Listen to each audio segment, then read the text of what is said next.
Hello guys, welcome back to my YouTube channel. Today on this video I will show you exactly how you can make mutura at home. Guys, it is super simple and you're going to love this recipe.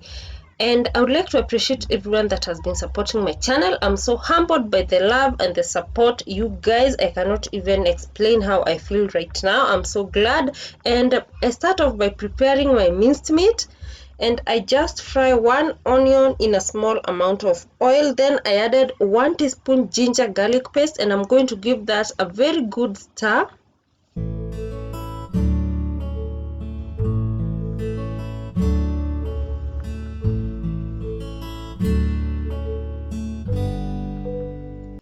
And then at this point you can add your spices, you can add salt.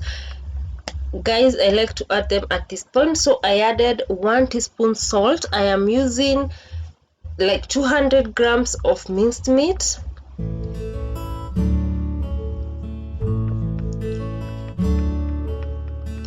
Then I added the minced meat and I'm just going to mix them very well into the onion mixture.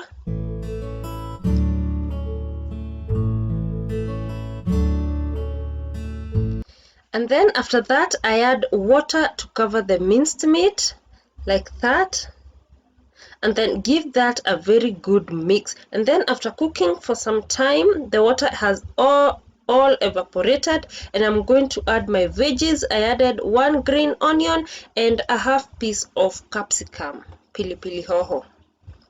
And then I'm just going to give that a very good mix. The minced meat is ready, and set it aside for the next step.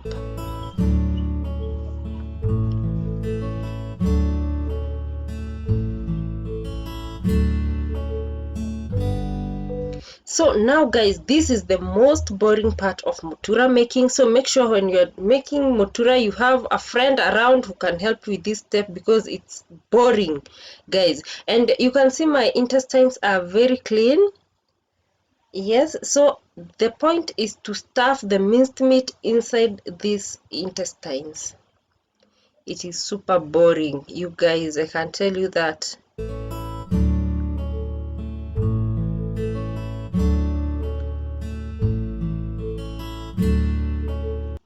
So just add the minced meat inside the intestines, the very cleaned intestines.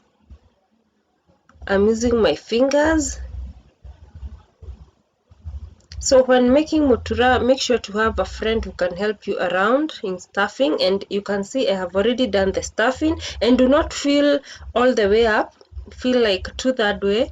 Leave some space for expansion because it is going to expand, and then secure the ends with toothpicks, or you can use a sisal thread.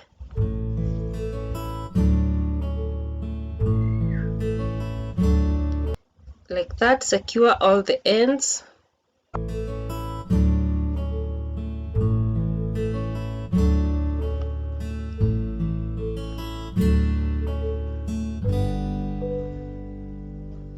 Yeah, and I have already done that. So the next step is to boil the stuffed intestines, the stuffed mutura, and I boiled for 1 hour. This is how it looks after boiling. And after boiling, the next step is to roast, and I'm using my charcoal jiko, and I have sprinkled ash on top of the hot charcoal, and keep turning sides to ensure that it fully roasts on both sides. And you can see that's how it's looking. Just keep turning and the mutura is ready, guys. It is so simple. Like you can see, I prepared kachumbari to enjoy with the mutura.